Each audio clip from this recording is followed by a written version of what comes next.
Hello and welcome to this presentation on Autodesk HSM CAM, brought to you by SolidCAD. You probably already know SolidCAD as Canada's largest value-added reseller of Autodesk solutions, with offices from coast to coast to serve you better. I'm Louis and I'll be your guide today, walking you through a complete overview of this solution. So over the course of the next hour, I'm going to give you an in-depth look at HSM CAM's gorgeous interface, and I'm going to give you a glimpse at everything this software can do. I'm then going to take a few minutes to highlight intelligent roughing and to highlight the ease with which you can do indexing. Then I'll take a few minutes to show you various ways to be more productive with HSM CAM, and that should take us to the halfway point of the presentation. The second half will then focus on the power of integrated CAD CAM, or in other words, what you can do with integrated CAD CAM that you can't do with a traditional standalone CAM solution.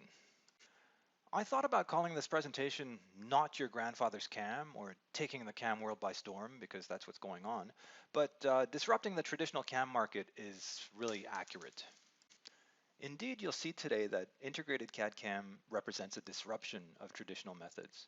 You'll also see that HSM CAM is an unbelievable value, and this represents a disruption of your purchasing power. I'm going to be using the word value quite a bit today, and before I actually define it, let me set the stage by telling you that Autodesk is absolutely serious about owning the CAM market space. You may not know this, but Autodesk actually sells 6 different CAM solutions right now. So today we're talking about HSM CAM, which I consider to be the crown jewel because of its integration with Inventor and Fusion.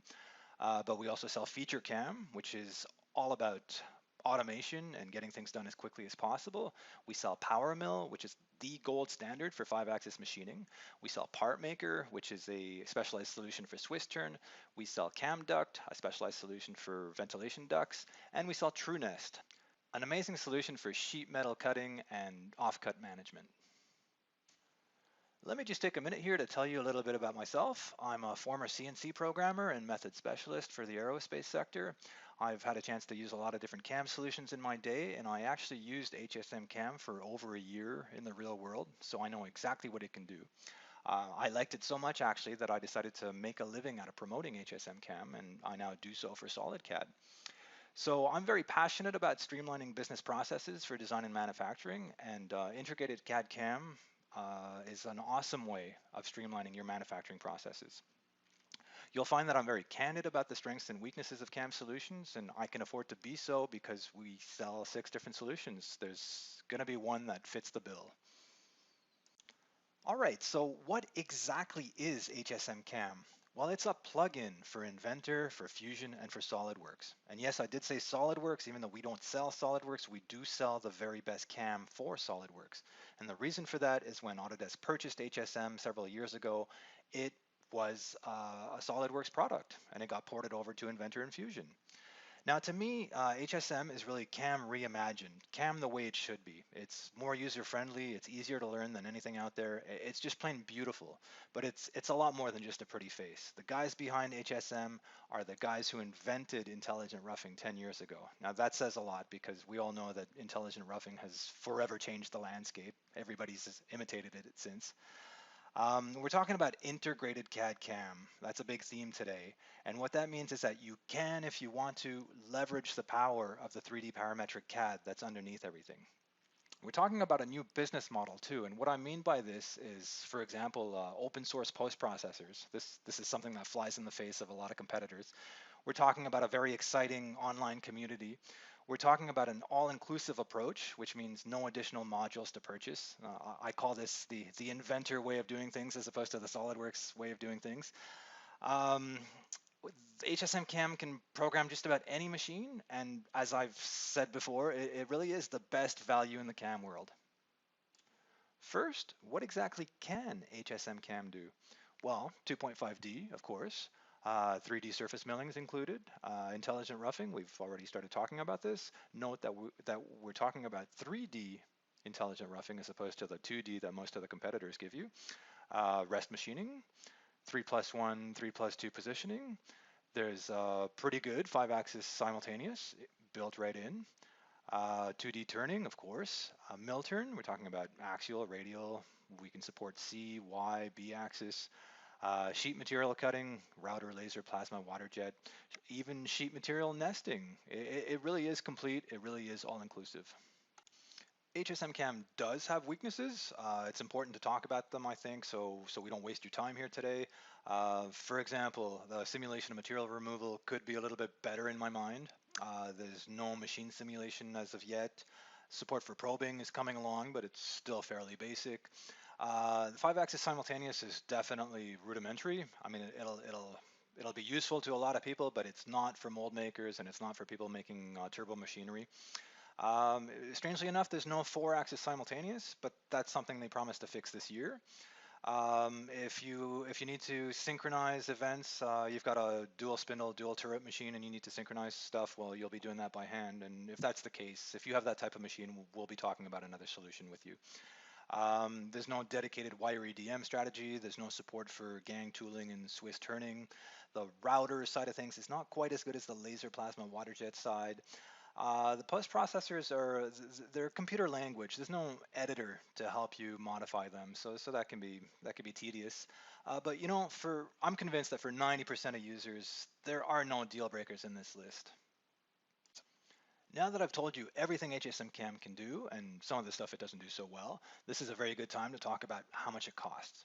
So you want the plugin for Inventor? It goes for about $700 a year. You want the plugin for SolidWorks instead? No problem. It goes for about $700 a year. Of course, you do need a seat of Inventor or SolidWorks to run that CAM plugin. But the good news is that if you're not invested in either Inventor or SolidWorks, then you should be looking at Fusion 360 because for, again, $700 a year, you now get the CAD and the CAM. So this is by far the best value you'll find in the CAM world today. This is what I meant by disruption. Okay, enough with the PowerPoint. Let's have a look at this thing. So I'm going to start by showing you the interface in various contexts, milling, turning, etc. You're going to see it's modern, it's user-friendly. I want you to see for yourselves how easy it is to program in this thing. Obviously, we're programming on a solid model. Some listeners might still be programming in wireframe, so this will be really eye-opening for them. But most people are probably already familiar with solid model programming. Those people should keep an eye out for all the 3D awareness going on, all the 3D intelligence built in. So let's have a look. Right, so we're now inside of Inventor, and I'm going to open up a machining setup that's ready to go. This takes us to the Inventor assembly environment, whereby the two vices on the table are a subassembly, and I have two instances of the part that I'm going to cut. They're already placed inside of the vices. So the part's fairly straightforward, lots of 2.5 with a little bit of 3D. We're going to cut the top of the part first, and then flip it over and face it to final height. So the CAM plugin shows up as a CAM item on the menu here. When you open that up, you get a CAM ribbon with all the functions that are required for CNC programming with our strategies neatly grouped. Over here on the left, beside the CAD construction tree, is the CAM operation tree containing all our operations in chronological order. When you click an operation, it gives you an overview of the tool path. The operations can be dragged and dropped within a setup or between setups. Now, creating a setup is very straightforward. You're presented with 3 tabs. In the first tab, you define what is the part to cut and what is fixture.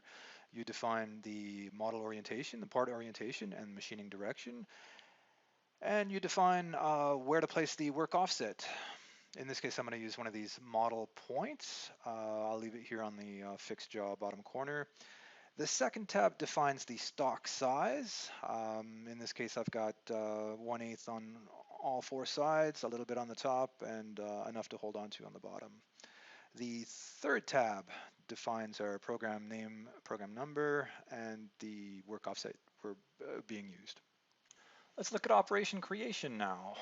Whenever you select a strategy, you're presented with the same 5 tabs. The first one controls tool selection and feeds and speeds. The second one controls geometry selection. The third controls your various heights, clearance, retract, feed, top, bottom. The fourth are your technical parameters, and the fifth are your linking and lead in lead out parameters. All right, since I've started a facing operation, let's pick a face mill. We'll leave the feeds and speeds as is. There's no geometry to select because it's assumed we're doing the whole part. The heights, well, let's look at this a little bit more closely because it's really well done. It's highly visual. You can clearly see where the cutting begins and where it ends, the feed plane, the retract plane, and back here the clearance plane. Highly visual, no danger of any collisions. I really like it. The fourth tab, technical parameters. This is where we would set our facing step over, our directions, multiple Z passes. And the fifth tab, we'll leave it as is. We'll just extend the pass, and there it is. It's calculated. Let's simulate the motion. We'll simulate the toolpath, not stock removal. Now this is very straightforward. Looks good. Perfect. Let's do another operation. Let's rough out the contour now. We'll use a 1/2" end mill for this, and there we go. Now for geometry selection, it's so easy. You just pick the contour. Even though this is kind of a tricky contour with those two big open slots, we'll even pick that open pocket. We'll combine that open pocket with the contour selection. We'll accept the heights as is, just activate both ways cutting, and remove any extraneous motions. And look at this.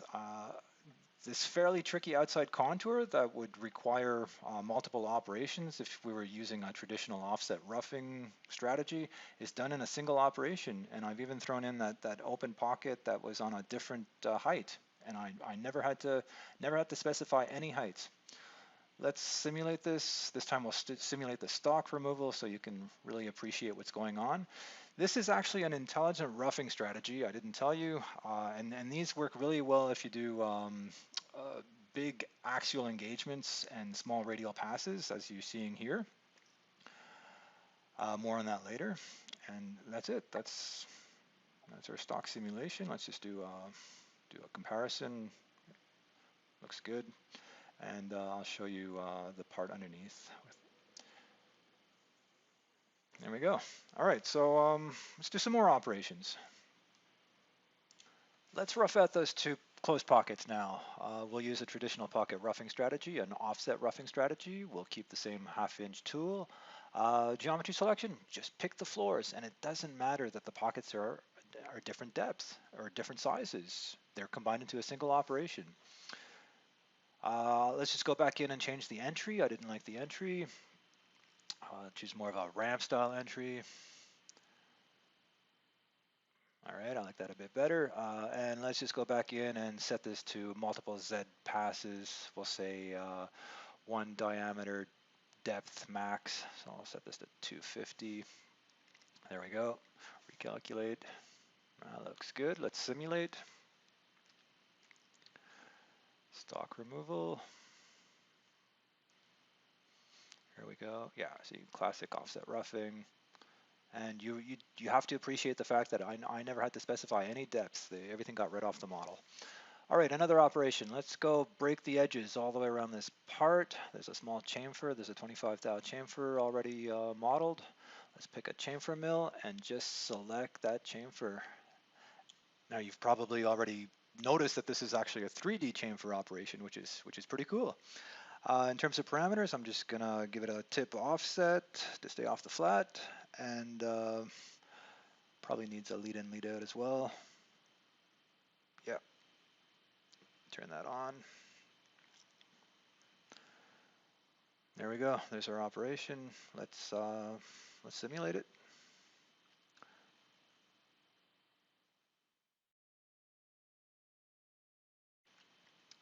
And look at that, up and down. All right, let's do some more operations. Let me show you some drilling operations now. Let's start by spotting those 5 1/4" holes. I've got my chamfer mill loaded. All I need to do is select the chamfer that's already modeled.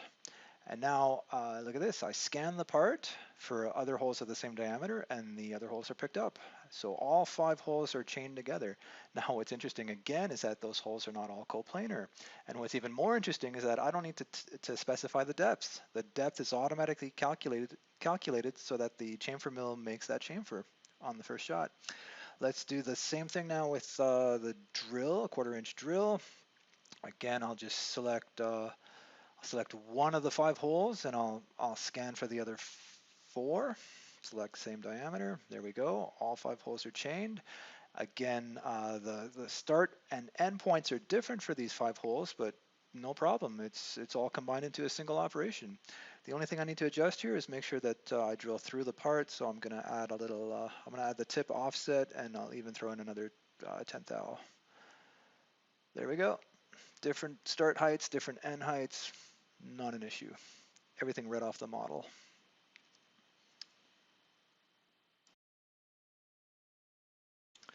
All right, so let me show you HSM in action in a different context now, 2D turning context. I've got a 2D turning part ready to go. Again, this is an Inventor assembly. The chuck is a sub-assembly. The part is sitting in the chuck. It doesn't have to be that way. I could program directly at the part level if I find that chucks and vices don't add anything. Sometimes they do, of course, so we'll see later on. The operations are laid out just like they were in milling. Everything's laid out chronologically. I can move things around. The operations look and feel very much as they did in milling. The strategies are grouped together on the ribbon. I'll show you a facing operation here. We'll take a standard turning tool, and because this is facing, there's really not much to select. It assumes that we're facing down to the model. I'll accept all these diameters as is. And yeah, no other changes. There's our toolpath. Looks fine from here. Let's just simulate the motion. Right, no issues. Now let's do the outside profile. We'll do roughing and finishing in a single operation. We'll keep the same tool. We'll specify that we don't want to go into any of the grooves. We'll do those with a dedicated grooving tool later. In terms of distances, let's make sure we go past the back of the part. We'll go an extra 100 thou. Diameters, one of these doesn't make sense. We'll just fix it. There we go. I'll just turn on no dragging, and I think I'll accept everything else as is. And there it is. Looks fine from here. Let's go simulate it.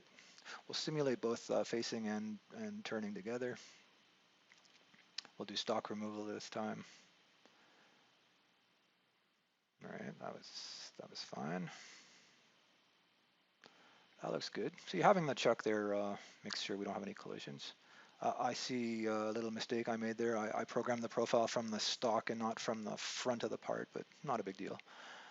All right, that's it for turning. We'll come back to mill turn later. Right now, I'm going to show you some sheet material cutting. Okay, I've just opened up a job that I ran inside of the Inventor nesting utility. I've taken these 5 parts and nested them inside of a half sheet of 1/4" aluminum. I take the results of the nesting and export them as an Inventor assembly, as a 3D file as opposed to a flat file. And this is in preparation for running HSM CAM. And the advantage, one big advantage to this is that if I had some non-through pockets or non-through holes, I would be able to recognize them. I take the 2D profile operation, I set it to laser, and for geometry selection, I simply pick a single part and then scan the rest of the assembly for all other contours in the same plane. I then have the option of cutting just outer contours or just inner contours, or of cutting both. I'll choose both, and I'll accept all the other parameters as is. And let's simulate this. Okay, and you'll see as we run the simulation, you'll see that we're cutting inner features before outer features, and then moving on to the next part. Let me turn on the stock removal here. As I zoom in, you'll notice that I'm actually leaving some little tabs here. The laser's turning off and turning on at regular intervals. This isn't really relevant for laser, but if I was cutting with a router, this would be really interesting if my table didn't have a vacuum. I actually use this as a work holding strategy all the time when milling.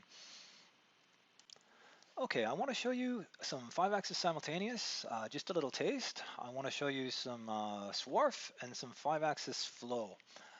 This is a funny part. It's about 10 inches long. It's got a taper on one side and a reverse taper on the inside. So I definitely want to be cutting this with a swarf strategy. Just a bit of context here on the setup. I drilled 2 tooling holes, and I use those holes to hold down to a fixture, and the fixture is sitting in the 5-axis vise, and everything is programmed relative to the center of rotation of the C, and in this case we'll call it an A. So let's not go through everything. Let's just talk about the swarf here. I'll simulate the outside and the inside finishing operations. Go. And there you go, 5-axis simultaneous. Swarfing the outside, 2 passes. And then swarfing that undercut. Perfect. Now let's look at that big round. That's the kind of feature where you'd like to have some control over your tool angle. So what we're going to do is, to make sure we're not cutting with the tip of the tool, we're going to set the forward lean to a fixed 15 degrees, and we're going to set the side lean to a variable up to 45 degrees. And I'll look at it go. That's 5-axis simultaneous for you, and I'm actually using a bullnose cutter. Okay, let's move on to indexing. Now I've decided to give indexing its own topic in this presentation because it's just so well done. You'll agree with me that this is how all CAM systems should handle indexing. Let's look at this. All right, this is the same part we were looking at before when talking about milling. If you look closely, there are 2 little drillings here on the inclined surfaces. So we'll assume that we're on a 5-axis machine and that we want to program an indexing move to get at them. So let's do a drilling operation. I'm going to use chamfer mill to spot those 2 holes. I do not have access to the holes because they're not lined up with a spindle. I need to turn on tool orientation and then select the axis of the hole, and this automatically redefines the machining direction. I've got a new axis system. Now I can select these holes, select the chamfer specifically, and scan the part for the other hole. They're chained, and now as before, the depth is calculated automatically, and there it is. Let's see what it looks like in the code. So I'll use my post processor. I'll just set it to 5-axis AC, post that single operation. My NC editor opens up. I scroll down to the operation, and I'm looking for my indexing move. There it is, A 25 degrees, C 90 degrees. I didn't need to know this beforehand. I just needed to pick the whole axis, and it got figured out on its own. Let's look at the same thing now in a mill turn context. This is the part that I showed you before when we were talking about 2-axis turning. It's actually a mill turn part with a little bit of milling at the tip. We're interested in the 2 drillings.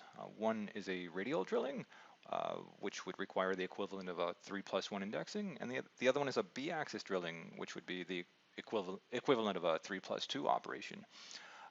So if I select a drill, I only have access to the axial hole.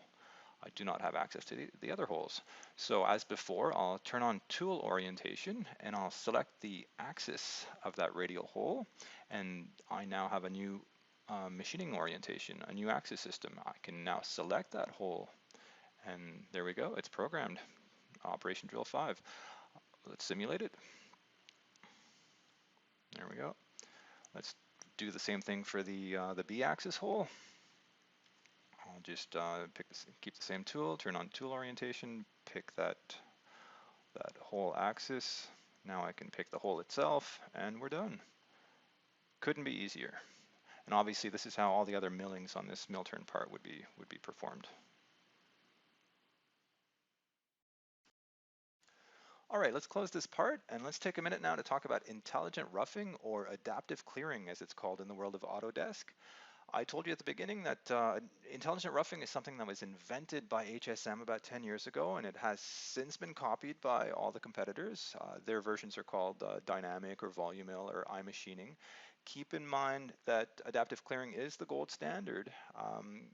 Also keep in mind that we'll be talking about 3D adaptive clearing, which is a whole lot more interesting than 2D intelligent roughing that some of the competitors will offer. Now, I don't have time to tell you about all the amazing technology behind adaptive clearing. I could talk about it for an hour if I had the time, but I invite you instead to read a 2,000-word article that I wrote that is available at this address on our website. Here's adaptive clearing at work, roughing out an open pocket. What you want to be focusing on is the way those inner corners are being peeled away like the skin of an onion without any load spiking on the tool. If you combine those smooth motions with a small radial engagement and a large depth of cut, you've got a recipe that's a whole lot kinder on your tools for a given material removal rate. So what exactly is adaptive clearing? It's getting to near net shape. It's getting all your roughing out of the way in a single operation, saving you tons of programming time and tons of machining time. It's all about protected tool paths, which means that you can run really optimal feeds as opposed to being limited to feeds dictated by inner corners. We're talking about constant tool engagement. We're talking about smooth transitions. All of this adds up to doubling your tool life without giving anything away in terms of material removal rate. I've actually witnessed this. The doubling is really the minimum that you can expect. It's an amazing technology, and it works because we're leveraging principles of high-speed machining, yet it's still usable on old machines, slow machines. It just benefits everybody. All right, so let's look at adaptive clearing inside of the CAM environment now. We'll pull up our milling example part from before, and this time we'll attack it the way HSM expects us to, starting with 3D adaptive clearing to get us to near net shape in a single operation. Now look at the complexity of that toolpath. It's not something you could calculate by hand, obviously. So what it's doing is clearing away the outside, it's doing the inside features as well, and leaving us this beautiful little staircase on our inclined surfaces, so we're ready to go with our ball mill. Let's look at those pockets. You can really appreciate what I was saying before about peeling the corners away like the skin of an onion. It's remarkable. Let's simulate this, and you'll really appreciate what's going on. Here we go. So much like before, you're looking at a large depth of cut and a small radial engagement. This time you'll see those intermediate passes to do the staircases. And this time you really end up at near net shape plus 20 thou everywhere, which is what I specified. Remember, this part is about 8.5 inches by 5, an inch and a quarter thick aluminum. We're talking about less than 4 minutes to get here. Really remarkable. All right, I'd like to show you another example now. This time we've got some dangerous obstacles to avoid. So the context here is that this is a flimsy aerospace type bracket, thin walled, thin floors. We do the bottom first, drill some tooling holes, and then flip it over onto a fixture. It's located by 2 pins inside of the big lugs on the left and right, plus and secured down with those 3 screws. Now this is an actual part that I've made. I've programmed dozens of parts this way. This is a technique that I like. So now we're going to do the adaptive clearing to bring us to near net shape, and you're going to appreciate how we just dance around these obstacles. I will admit it is a little scary the first time an operator sees this, but it does work really well. And you'll notice I intentionally leave some material there at the end between the lugs and the walls to give the part some rigidity for finishing.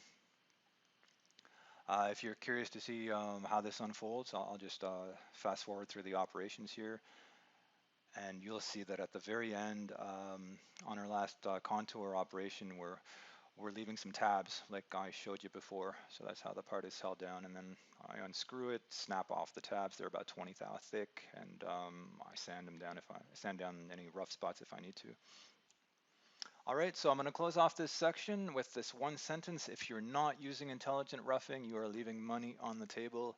I firmly believe in this. I've lived this. I think everybody should be using this technology. Post processors.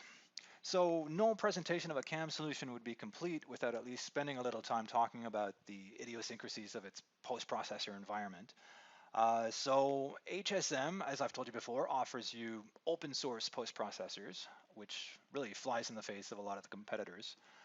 So your first stop might be the HSM Post Library, where you'll find hundreds of post processors for various vendors. You just enter your vendor name and scroll down the list. Haas, for example, has 30 posts on this site. They're all free, they're all open source, which means that you have access to the source code. Nothing's locked out. You can tinker with it all you want.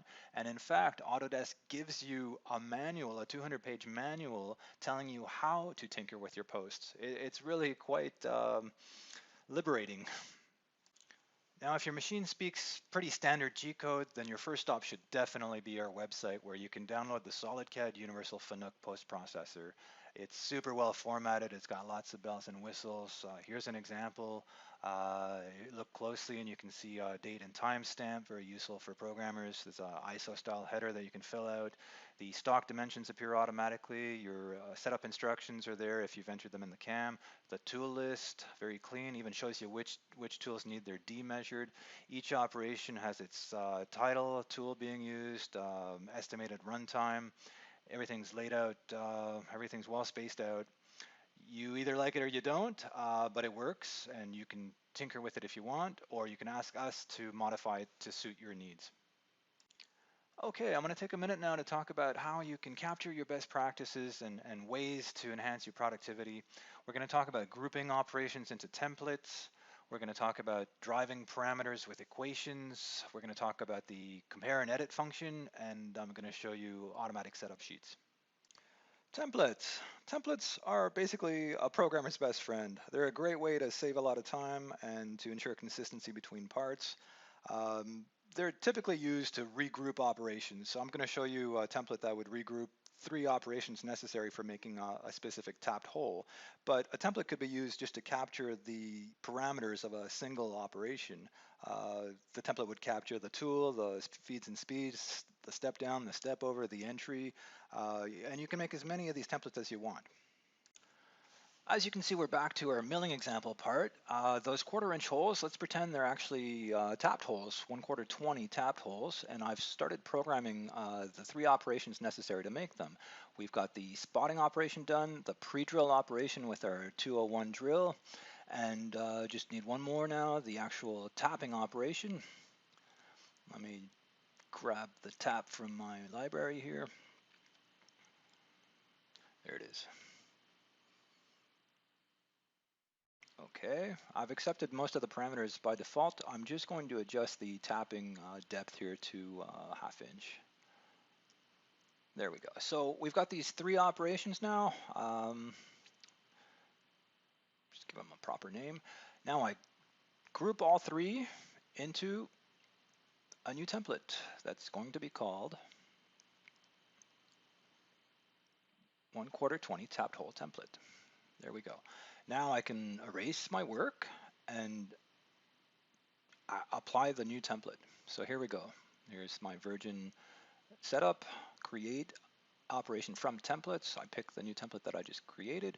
3 operations show up. They're in red though because they don't have a geometry reference. That's all that I need to do now is actually select some geometry. So for the spotting operation, I select the chamfer. For the drilling operation, I select the hole. And for the tapping operation, I also select the hole. There we go. You notice that I scanned for the other holes at the same time, so I've chained all 5 of these 1/4-inch holes, and we're done.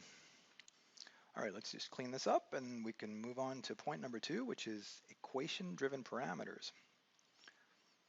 Now, what this means is that all the fields that accept numeric values can also accept equations that reference other fields and other values. It's really quite powerful. So let's launch a facing operation, and I'll show you what I mean. I'll take you to the feeds and speeds dialog. Now, it's normal to have to adjust feeds and speeds manually in function of the cut that you're looking at. This is the programmer's art, and I wouldn't trust a computer to do this, but it does get tedious to have to also adjust lead-in feed rates and lead-out feed rates. So let's set this up as an equation that references cutting feed rate. So I've just set this up so that lead-in feed rate is always going to be 50% of my cutting feed rate, and lead-out feed rate is going to be 75% of my cutting feed rate. I will not have to calculate this by hand every time that I change feed rates or change tools. It's now driven by an equation. I'm just going to make sure that I set this to make default, and the software will remember. Another place where this can be really useful would be in defining step over. I'd want the step over to be a function of the tool diameter. So let's do that. Tool diameter times 75. And that will work no matter what face mill I use. Make this default. Okay, those were the 2 most classic examples, but you can automate a host of other things. What's important to note is that if you invest a little bit of time in setting up your CAM with default values and some equations, you'll go a long way towards automating things and capturing your best practices. Okay, productivity shortcut now, the compare and edit function. This is a little known function that, as its name implies, allows you to compare the parameters between several operations and allows you to edit them without having to go into each operation separately. A real time saver. Now, as you can see, there are hundreds of parameters here. Let's just take something that's really relevant. Let's look for coolant and make sure that we've activated flood coolant everywhere. Here it is, and if I scroll across all the operations, I see that it's turned on everywhere. Now I can make a local change just to one operation. I can say flood plus through coolant. And there we go. I don't have to go into the operation. Another example would be if I wanted to adjust my plunge feed rate. I want to make sure that it's set to a safe 10 inches per minute. I'll set it once for all the operations. There we go. So obviously you can see how this is a lot better than going into operations piecemeal. Setup sheets now. As every programmer knows, documenting a program can be as long as creating that program. Thankfully, HSM has these great automated setup sheets for you. All you need to do is select your setup, hit generate setup sheet, and up pops a document inside your web browser. You have a capture of your setup, you have a summary of what's going on, 15 operations, 7 tools, 18 minutes. You've got the tool list required to set up your tools. Then you've got a description of each one of your operations, all the technical parameters that you need to be aware of. This is good for double checking. This is good for your operator. You also capture information about the setup, the notes that you've entered inside the CAM specifically for this. And then you save this, you print this as a PDF and archive it along with your NC code, and your job is done. All right, so by this point, you should be as impressed with HSM as I am. You should be amazed at how intuitive it is and how powerful it is. I'm going to use an analogy here. CAM systems are like hammers to me. I mean, they do one job, right? They drive nails, and HSM is no different. It drives nails like any other CAM system. It might be, a really nice ergonomic hammer, really well-balanced hammer, but it's just a hammer. The difference is that it's integrated CAD CAM, and what that means is that you're getting not only a hammer, but a whole bunch of other tools on a tool belt. So we're going to use the rest of our time today to talk about the power of integrated CAD CAM. So we're going to be talking about maintaining links between part design and CNC programming. We're going to be talking about leveraging the powerful drawing tools included on the CAD side. These include the 2D drafting tools for making shop floor drawings, as well as the 3D drawing tools for manipulating part geometry, for creating fixtures and jigs, all things that are perfectly relevant to a fabrication department. Then we're going to touch on the CAD magic that will give your programmer more power than he's ever had before. All these things I like to call what traditional CAM can't do. Now, I know some of you are thinking at this point, I don't need CAD because I don't draw, right? I get my parts from my customers, I get my parts from engineering, but the truth is everyone can benefit from CAD. You'll see. Give me 20 minutes and I'll convince you. All right, let's address that most basic of problems. My part has been revved up. What do I do? Do I need to start over my programming? Well, of course not. The CAM and the CAD are working as a team. The CAM knows that the part's been changed. That's the beauty of it. So let's look at this CAD awareness with a simple example part here. We've got a single toolpath that finishes the inside walls. There we go. Now what we're going to do is go change the design of this part and change the overall dimensions. So I'll just find the sketch that controls the overall dimensions, and instead of 1 3/4 inches, we'll make this 2 1/4 inches. There we go. Part is now wider. On the CAM side now, our operation is red. It's no longer valid. All we need to do is regenerate the operation, and our toolpath has adapted to the new geometry.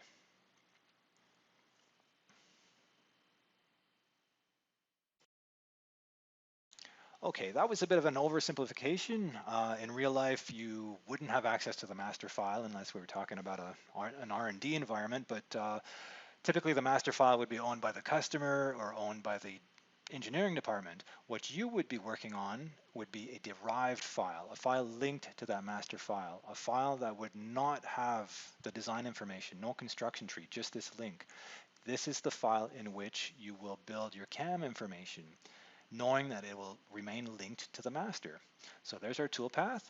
Now let's pretend we're engineering and we're going to change our design. We open up our master file, find the sketch that controls the overall dimensions, change the width from 1 3/4 to 2 1/4. The width changes, the part has been revved up. What happens in fabrication when they're asked to make the part? They open up their derived file and they find that it is in need of update. There's this little symbol here that says something's changed. We update the part. We find that its overall width has changed. We find that our operation is no longer valid. In most cases, we'll just regenerate that operation, maybe redefine the stock if we have to, and that's all there is to it. Okay, I'm going to take a minute now to talk about one of the tools on the tool belt that isn't CAM per se. I'm trying to get you into this mindset of streamlining your entire fabrication processes and not just focusing on CNC programming. So I want to show you now the world-class drafting tools that are inside of the CAD platform that houses our CNC solution. So obviously you make shop floor drawings and inspection drawings. I'm going to show you how you can make them really quickly and how they can be dynamically linked so that they update whenever the part is revved up. So I've opened up this little bracket again, and I'm now launching the drafting environment. And we're going to make a shop floor drawing here. This is 4 minutes of work in real time. I've sped it up, so it's only going to take a minute because this isn't really the primary focus of our presentation, but you should still be able to get a sense of how powerful these tools are and how professional the results are. So I've laid out my views, and I've got a section view. I'm going to identify my 3 datums, and then we'll start dimensioning things. There we go. Let's dimension those holes. And we'll put some tolerances for the holes. Everything else will be general tolerances. There we go. Our overall dimensions. All right. Fillet rad. Corner rad. And wall thicknesses, floor thicknesses. Everything our operator needs.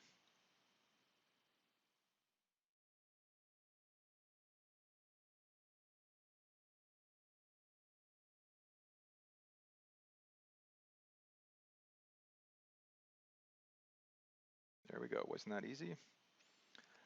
All right, so now if the part is revved up, so let's go into the master and change the dimensions again.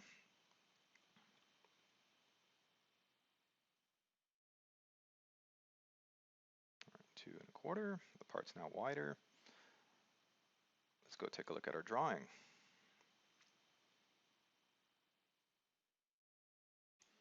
And as you can see, the drawing is now showing us that wider revision. Okay, along the same lines, I'd like to show you something called 3D annotations.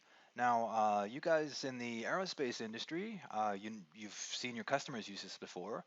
You've probably never thought of using it yourselves. For everyone else, this might be fairly new. The idea here is to annotate the model directly. In your environment, you probably have someone who reviews the part to fabricate before it's flowed down to CNC programming. That might be the same person who's responsible for making those shop floor drawings. Now that person reviews the fabrication instructions and communicates them to all parties concerned. He scans the part for fabrication traps like asymmetrical tolerances, tight tolerance features. That person might possibly make tool selection decisions. If that person takes the time to annotate all the traps and special features, as well as communicating the fabrication instructions directly on the solid model using these 3D annotation tools, then the programmer will not have to lose time interpreting the customer's 2D drawings or instructions. And believe me that this can save a ton of programming time while also introducing a safeguard to your methods. I'll just add here that for those listeners who design the products that they manufacture, this 3D annotation technology can completely replace 2D drafting and free up a lot of your engineering time. I'll also note that this 3D annotation technology is the basis for going paperless if this is something you've been considering. Okay, so that was all about using world-class drafting and annotation tools. Now let's talk about using world-class 3D drawing tools. You do need these because you make jigs, you make fixtures, you need to modify parts to make them either more machinable or easier to program. So I'm going to show you quickly some Boolean operations and the magic of direct edit. Okay, I've opened up this part again, and now we're going to make a drill jig to take care of those two drillings on the inclined surfaces. So the scenario may be that you don't have a 5-axis machine, or your 5-axis machine is tied up, or you've crunched the numbers and you've figured out that it was more cost effective to take care of these by hand. So let me show you how easy it is. So before I start, I just want you to note that I'm working on a dumb solid. This is just like if you get a step file from a client. You don't have access to the design data. So that's going to make what I'm about to show you a lot more amazing. Okay, so my goal is to make a jig that conforms to all of these yellow faces. Let's turn on direct edit, and the first thing I'm going to do is remove those troublesome little chamfers.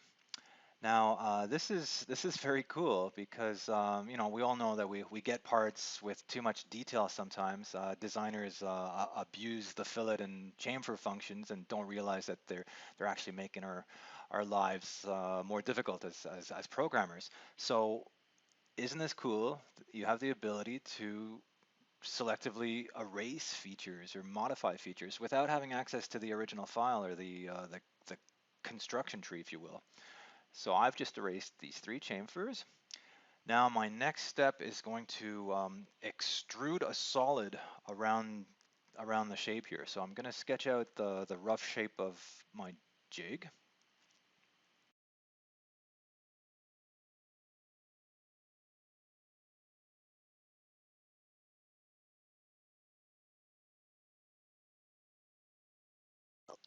Good. Now I want to extrude this as a separate body. There we go. And now I'll subtract the part from the jig. There we go. And there's our jig. Now let's turn on direct edit again and modify some more features to make sure this fits. So I'll just change that corner rad, change this fillet. I'll stretch out the part, get a better fit. And I'll just throw in a fillet in there to make it a little bit more machinable. Okay, all that's left to do is to turn that boss into a drilling. So I'm going to drill to the actual hole diameter. Of course, I could drill this out for a drill bushing. We'll just keep this simple. And that's all there is to it. Let's see how it fits.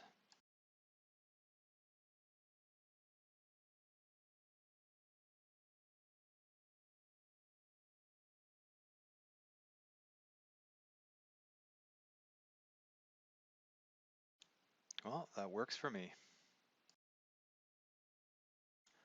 So now I'm going to show you that being able to modify geometry while we're programming a part can actually get us exactly the toolpath that we want.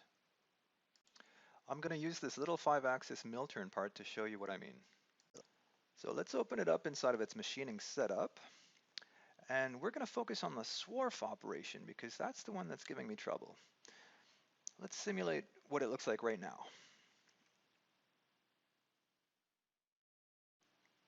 Facing, profiling, and then swarfing. And we're going to do 2 passes in Z. And this is the part I don't like. I don't like that upward motion on the second pass. That's because of the way the swarf is programmed. Let me show you how you program a swarf. Pick the right tool. We select the faces, and the toolpath will be driven by the upper and lower edges of those faces. I'll just simulate it for you again so you clearly see that upward motion that we don't want. There we go. Okay, so what I really want is this.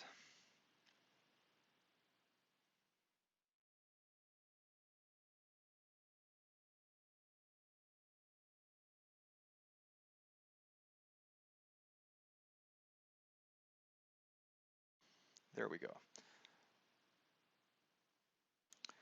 So how do I get to that? Well, rather than fight the CAM, I'm just going to cheat and modify the geometry with the direct edit tool that I showed you before. I'm going to modify it temporarily, of course, but what I'm going to do is straighten out that curved edge at the bottom. Okay, so I just grab that face and extend it. And now I'll make a sketch and I'll cut this part back to the size that it was originally, leaving us with a straight edge at the bottom.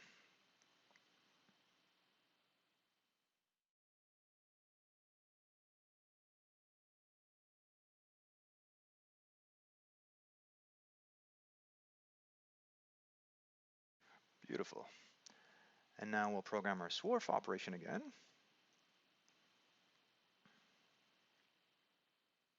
Swarf. Select the faces.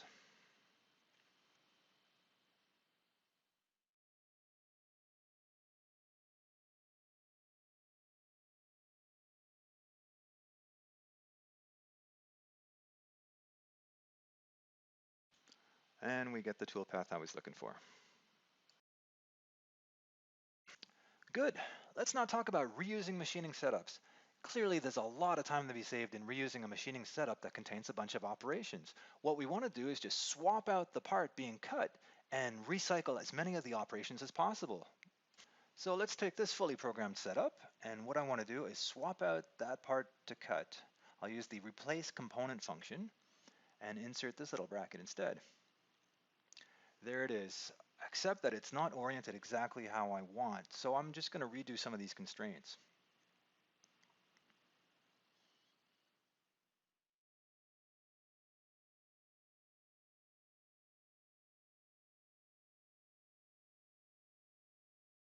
There we go. Now let's look at our list of operations. Everything's in red because all the geometry references have been lost.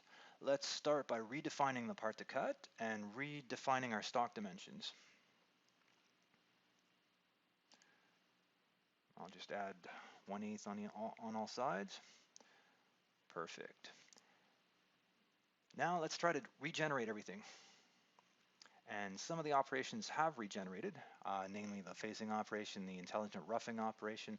That's perfect. A lot of these other operations no longer apply. I can just delete them. I'm going to keep these drilling operations though. I'm just going to redefine their geometry. These are the holes that we're drilling now. That was the spot. I'll do the same thing with the drill. Just redefine. Perfect. And the last operation I'm going to recycle is this outside contour finish operation. Just pick the outer contour. That's it. Let's simulate that one. There we go.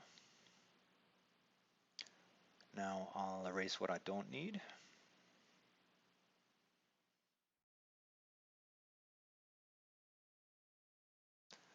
There we go. So in 2 minutes, I've done basically 30 minutes of programming. I'm off to a good start.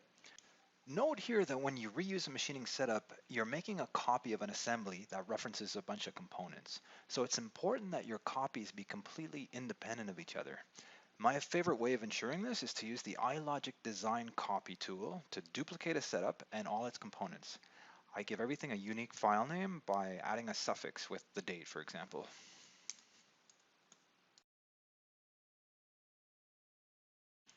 Okay, we now launch the copy.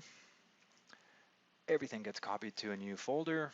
When we open up that folder, we'll see that the components bear the new suffix. And when we open up the Inventor assembly, we'll see the suffix inside of the component listing. We now have a fully independent copy of our setup. Okay, well, I've kept the best for last. I call it my complete CAD magical workflow. We're leveraging the power of derived parts here. So what we're going to do is look at this bracket again. I showed it to you before when I was talking about intelligent roughing. If you'll recall, this bracket was cut on a fixture with some work holding that we needed to avoid. What I want to show you is how to program the two setups for this part, how to program the fixture as well, all without committing to the work holding right away. That's the key here. Everything's going to be dynamically linked, everything's going to be intelligent, and when I change one thing, everything's going to adapt. So my starting point is going to be a machining setup that I reuse. It's composed of a blank fixture and all the work holding that I ever need. I'm going to insert the bracket into this assembly using the place function. And then I'll constrain the bracket to the fixture. So I'll mate the bottom face of the bracket to the top face of the fixture. And then I'll align the XZ and the YZ planes to center everything. I'm now going to select the work holding that I think is going to be appropriate today. I'm going to place it roughly where I think it's going to go, knowing all too well that there's no point in overthinking it now. I'm going to have to fine tune this midway through my programming, no matter what. I've done this so many times, I know these things change. All right, so now is a good time to derive my first part from this assembly. Now, a derived part means that this new part will keep a link to the original assembly. If something changes in the assembly, the derived part will change as well. You'll see what I mean. So the first derived part is going to be the fixture only. I'm going to eliminate all the components and just keep the fixture. But what's important is that I'm also keeping the drillings. So now I can start programming my fixture. Okay, so let's save this part and we'll name it derived fixture. And now we'll start our CAM. We'll define a setup, only one setup needed here. We'll call it 2001 fixture, and we'll use origin 3, G56. Now, I won't program everything. We'll just do the reamed holes. There's 5 1/4-inch reamed holes. So we'll do these using a template, a 3-operation template, spot pre-drill ream. As I showed you before, the operations appear. I just need to define some geometry.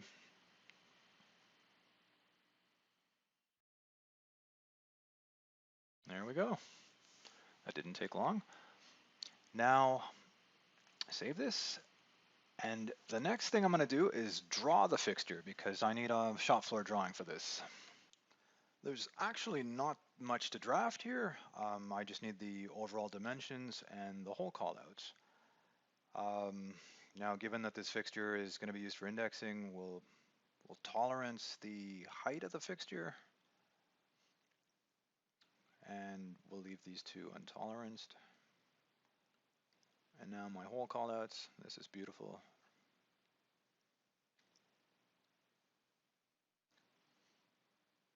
That's it. Save this. And this drawing is dynamically linked as well. In fact, we can see that right now. I'm going to add the work holding needed to secure this fixture to the subplate. I'm going to grab these 4 1/2-inch screws along with their counter bore and just place them roughly as before. We'll fine tune them at the end. And you'll see how the derived part updates automatically. I just need to hit the refresh button and you'll see these new features appear. There they are. Now, while we're here, we might as well program them. I happen to have a template ready to handle these drillings and their counter bore. We'll spot, drill, and do the counter bore.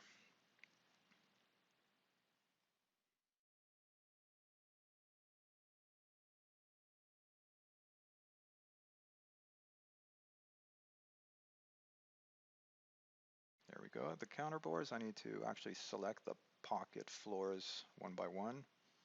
Not a big deal. And I'll just change the entry to a plunge, and that's it. Okay, I just need to regenerate our 3 operations for the reamed holes, and that's good. Let's go take a look at the drawing now, make sure that it's updated. Yes, it now has those 4 new drillings and counter bores. All right, so it's now time to make our second derived part. This is the part that's going to be used for the first setup in the vise. So as before, we open up a new part, use the derive function, open the assembly, and only select the components that we want to keep. In this case, we're going to keep the part to cut and the 3 lugs, nothing else.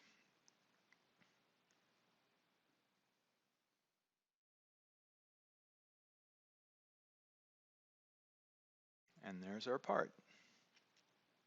Now there are 4 solids, but it's actually a single part.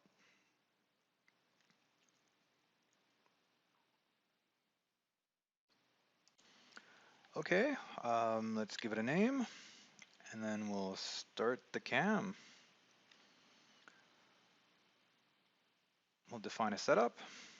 Only one setup needed here. We have to select the bodies that we intend to machine, so everything needs to be selected. Now we need to define the axis system. There we go. And where are we going to put our work offset? Fixed job, bottom right. Program number 1001, setup 1, origin G54. We're ready to start programming. As before, let's just use the template that will take care of our 1/4 inch reamed holes, these 2. Spot, pre-drill, and ream.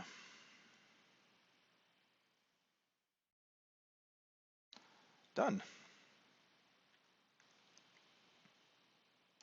Okay, it's now time to make our 3rd and final derived part. This is the derived part that's going to be used for the second setup, the setup on the fixture. So as before, we launch a new part and turn on the derive function. And this time, the components that we're going to keep are the fixture, the part to cut, and the lugs. So we'll have 5 solids this time. And there's our part. Okay, let's save it and give it a name. And then we can start our CAM. We'll define a setup. Again, only one setup needed. This time, we will not choose all the bodies. We won't include the fixture. We'll just take the part to cut and the 3 lugs.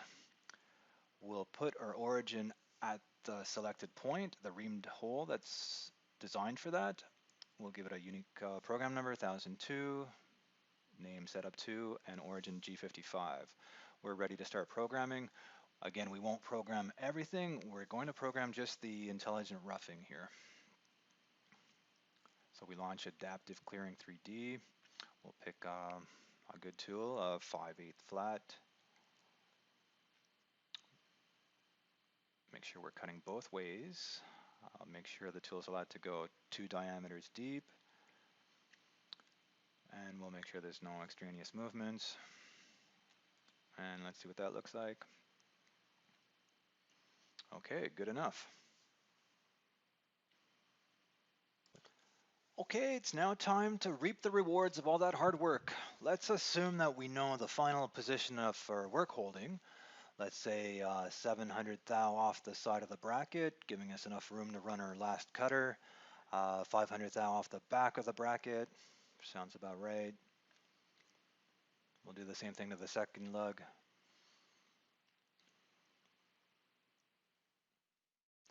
$700 thou and 500. Good. I won't position the third one. It doesn't really matter at this point. Now let's go see how, oh wait, something didn't follow here. I'll just force a rebuild. You notice the drillings didn't follow the lugs. There we go. Okay, let's go see how everything else has adapted. Here's derived part number 1. Yes, the drillings have moved. Let's look at the CAM. The CAM's red. It just needs to be rebuilt. Save. Let's go look at the drawing. Same thing. It's adapted as well. Perfect. Let's go look at derived part 1.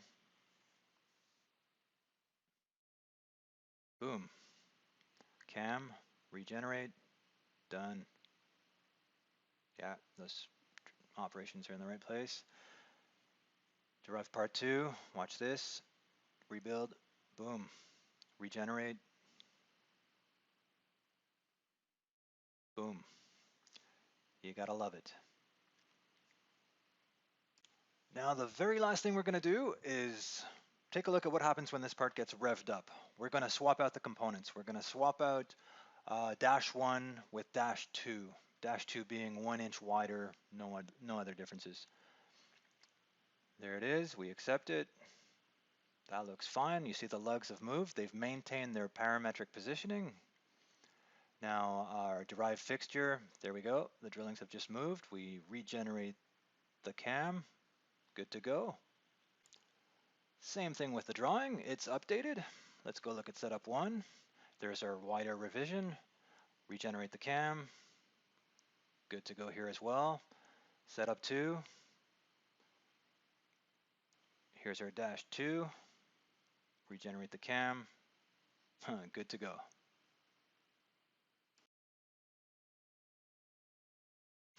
All right, well, I hope a lot of you are thinking, wow, that was amazing. We really need this, it'll make us more profitable. I know some of you might be thinking CAD-CAM looks a bit complicated, steep learning curve and all. Don't overthink it. You can use HSM in the part environment with virtually no CAD overhead. You're just giving up that CAD-CAM magic, but you're still getting an awesome CAM solution. If you're really allergic to CAD, then talk to us about one of our more traditional CAM solutions, a standalone solution. We'll find something that fits. I'm going to leave you with this summary slide. I want you to remember that HSM CAM is modern, it's powerful, it's all-inclusive, it'll streamline all your processes, it's an incredible value, and it's a great fit for 90% of users out there. Thank you very much for watching today. My email is at the bottom of the screen. Contact me if you have any questions about this presentation or if you want to arrange a personalized demo. Thank you again.